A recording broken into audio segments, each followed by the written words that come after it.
Right now, on the shelf above my kitchen sink here in Okinawa, there is a single glass jar filled with a plain white powder.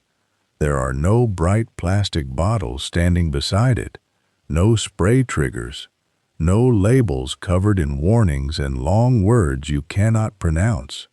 Just that one jar, and beside it a small cloth and an old spray bottle I have refilled 1,000 times over. With what is in that jar, a powder that costs about $2 for a box that lasts me most of a year, I clean my entire home, the counters, the sink, the stovetop, the bathroom, the tub, the tiles, the windows, the mirrors, the floors, everything. There is not one room in my house that this single white powder does not touch, and not one surface it does not leave clean. My grandmother cleaned her whole house with the very same powder, and her mother before her, going back further than anyone in my village can remember. And in a few minutes, I am going to show you exactly what it is and exactly how to use it, the right way, for there is a wrong way, so that you never again have to buy a cupboard full of expensive sprays. My name is Kenji Takara. I am 81 years old, and I have lived my whole life on the island of Okinawa, in the south of Japan. I was raised in a home where nothing was bought that could be made, and nothing was wasted that could be saved. We had no money for a different colored bottle for every little task, one for the glass, one for the tub, one for the floor, one for the kitchen counter, another still for the stainless steel. Such a thing would have seemed like madness to my grandmother, and a kind of foolishness besides. We had one humble powder, and a little vinegar, and clean water, and with those three simple things, we kept a home as clean and as fresh as any you have ever set foot in. This is the way of mottainai, to waste nothing, and to see clearly that the simple old thing very often works better, and gentler, and truer than the expensive new one, dressed up in color and perfume. And by the end of this video, you will understand exactly why the cabinet beneath your sink is crowded with bottles you never once needed to buy. But before I show you, I must tell you the part that should make you a little angry.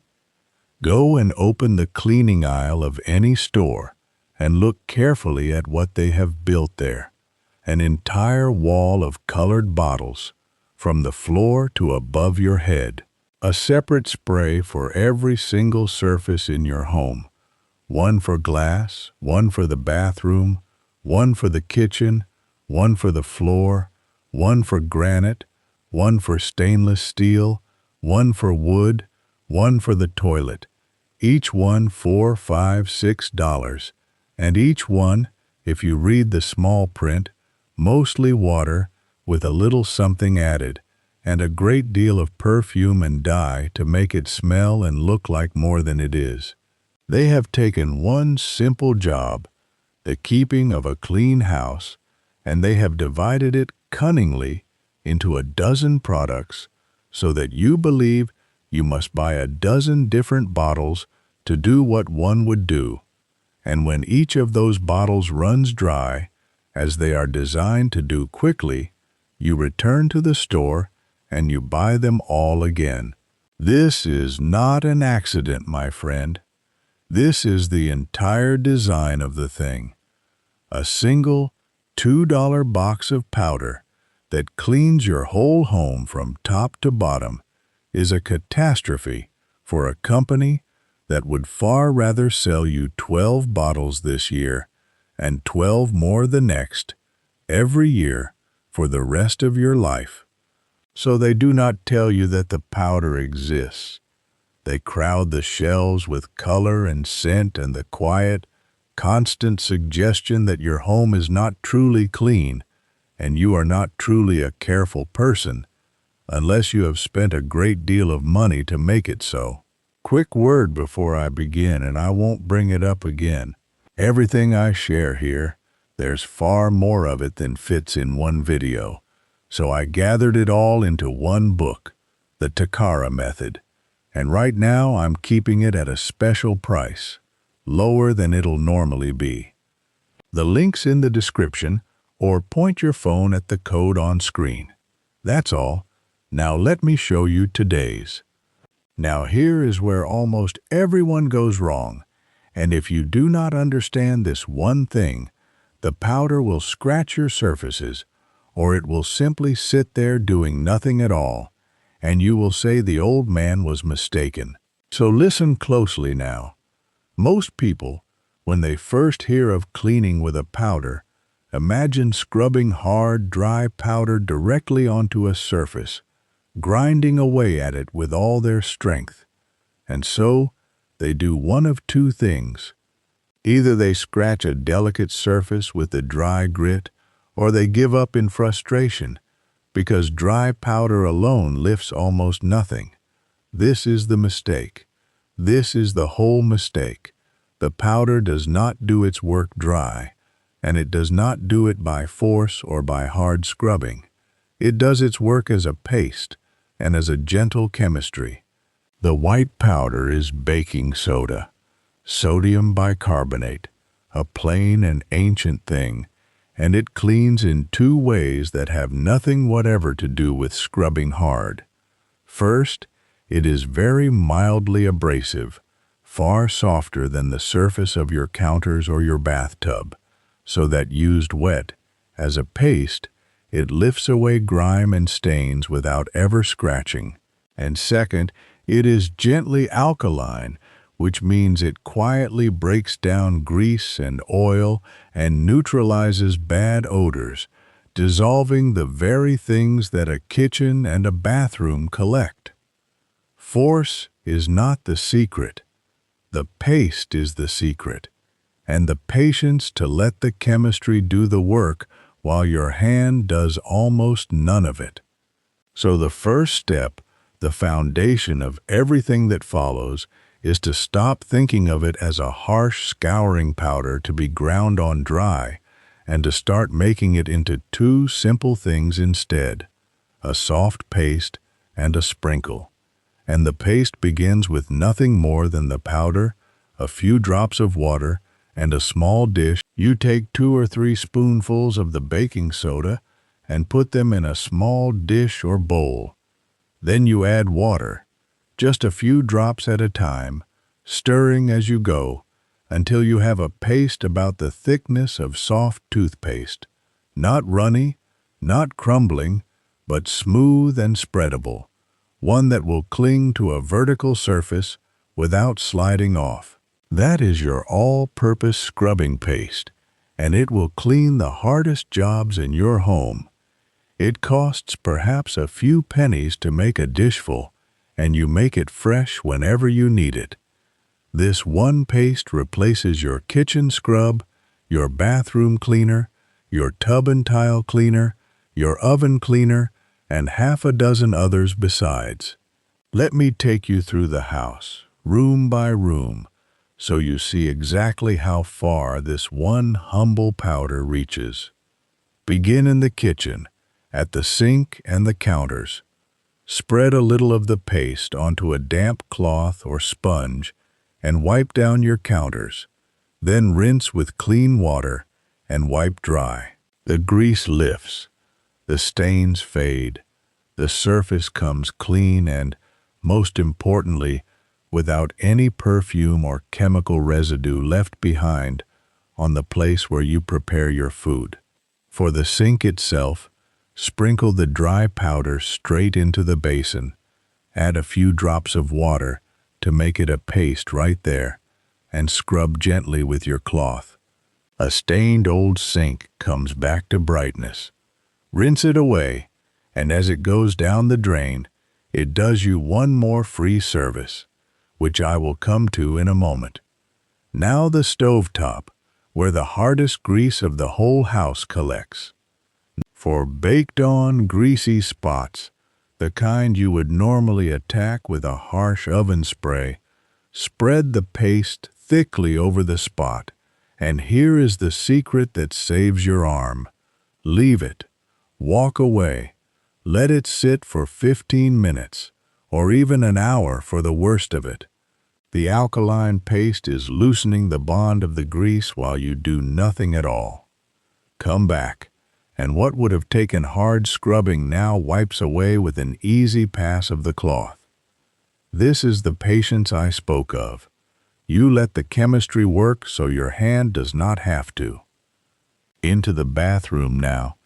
The tub, the tiles, the sink, all of them yield to the same paste. Scrub gently and rinsed. For the toilet, sprinkle a good handful of the dry powder into the bowl. Let it sit a while, then scrub with the brush and flush. It cleans and it deodorizes in one step. And here is where I bring in the one companion the powder loves, the humble partner my grandmother always kept beside it. Plain white vinegar. A bottle of it costs $1 or $2 and lasts a long while. Vinegar is mildly acidic, where the soda is mildly alkaline, and each is good at what the other is not. Vinegar mixed with water, 1 part vinegar to 1 part water in your refillable spray bottle, is your glass and window cleaner, your shine restorer for faucets and mirrors, your cutter of the hard water film that builds on bathroom surfaces. Spray it, wipe it with a dry cloth, and your mirrors and windows come clear and streakless for pennies. Now, a word of care, because I will always tell you the truth. Do not mix the soda and the vinegar together in a bottle, expecting a stronger cleaner. When you combine them directly, they fizz and neutralize each other, and you are left with little more than salty water and a great show of bubbles. That fizzing has its uses, which I will show you, but as a cleaner, you use them separately. The soda paste for scrubbing and deodorizing, the vinegar spray for shine and glass. 2 simple tools, each for its task. Use them wrongly, and you cancel them both. Use them rightly, and they clean your entire home.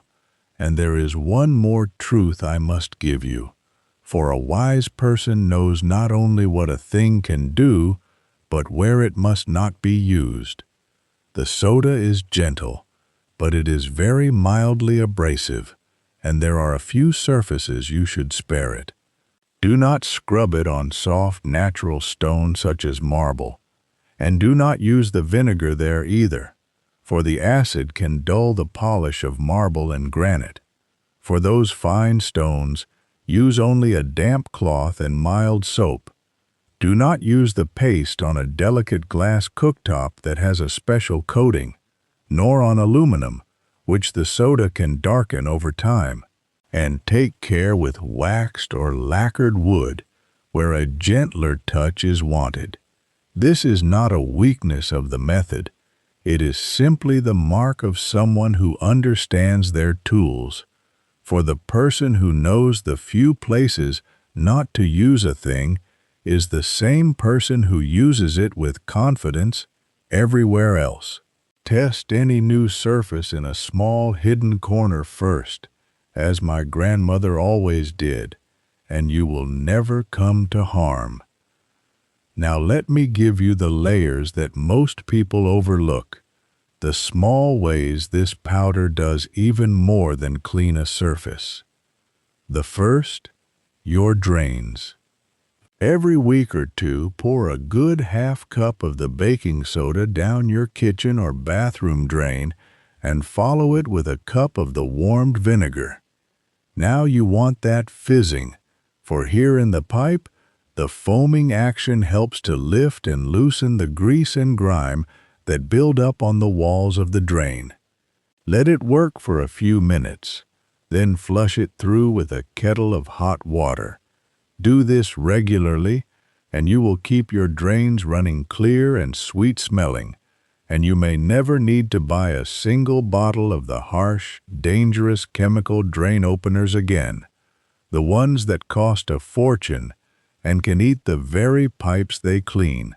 My grandmother poured her soda down the drain every washing day, and the drains in her old house never once clogged in all her years.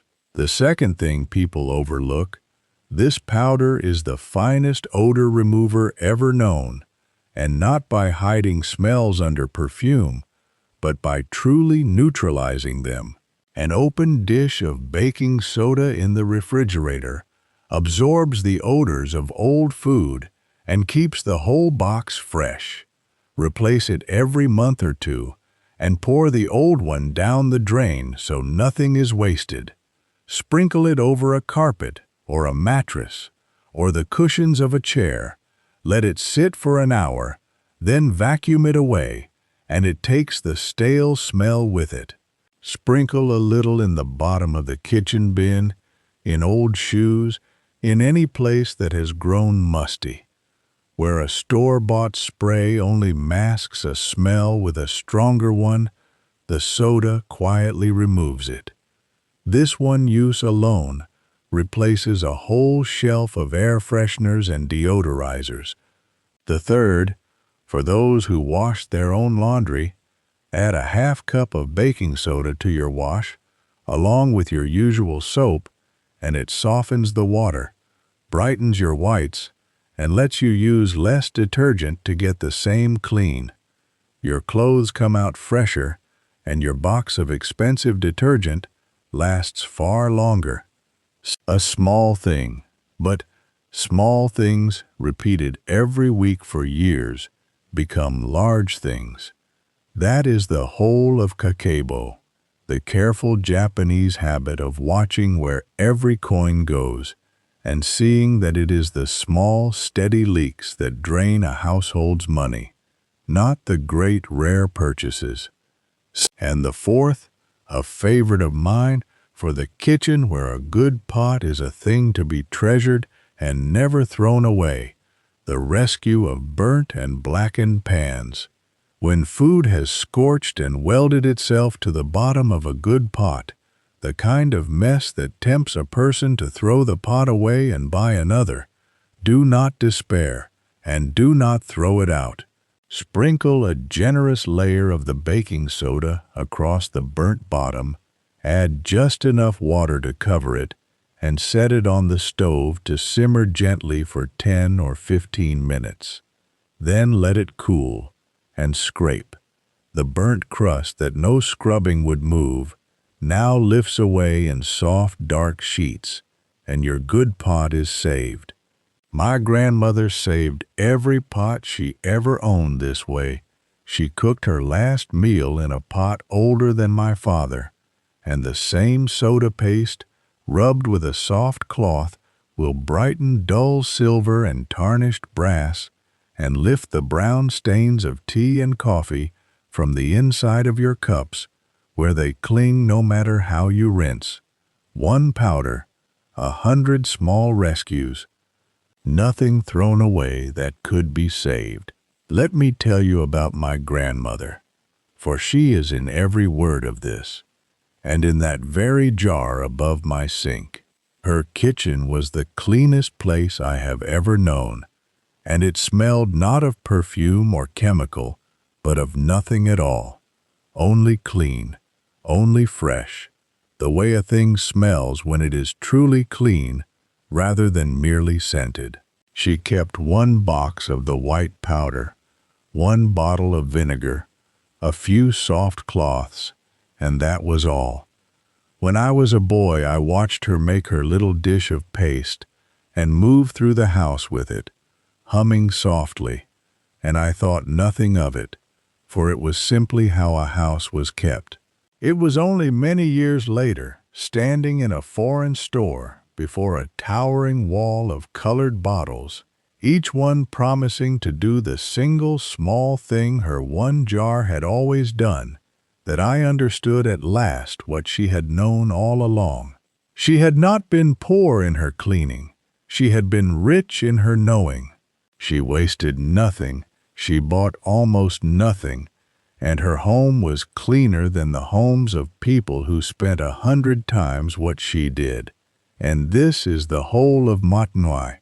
It is not only the saving of money, though the money is real. A household that cleans this way might spend $10 or $15 in a whole year, where others spend 200 or more. It is the deeper thing beneath the money, the refusal to be persuaded that you need a dozen products for a task your grandmother did with one. The refusal to fill your home, and the air your lungs breathe, and the water that runs from your drains, with perfumes and chemicals you never needed. The quiet freedom of knowing that you can keep your own home clean, well and cheaply, with 2 humble things from the bottom shelf, and never again be at the mercy of the bright bottles and their rising prices. And there is a dignity in that, especially for those of us living on a fixed income, watching every dollar with care.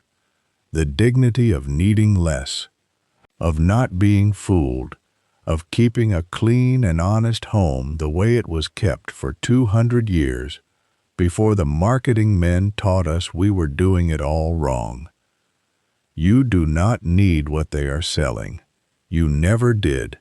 So tell me, in the comments below, where in the world do you live, and how many different cleaning bottles are sitting under your sink right now? Go and count them honestly and tell me the number. I read every message that comes to me, and I would dearly love to know who among you clears that cabinet out this week and replaces the whole lot with 1 jar and 1 bottle, the way my grandmother did. And the next time we sit together, I will show you the one other thing my grandmother kept beside her soda and her vinegar, a simple bar of plain soap and an old method of turning it into a gentle liquid wash for dishes and hands that cost almost nothing and lasts for months, and that will let you empty out yet another shelf of plastic bottles for good. Until then, waste nothing, trust the simple old ways, and remember that the people who kept house long before us understood things that we, with all our colored bottles, are only now beginning to remember once again.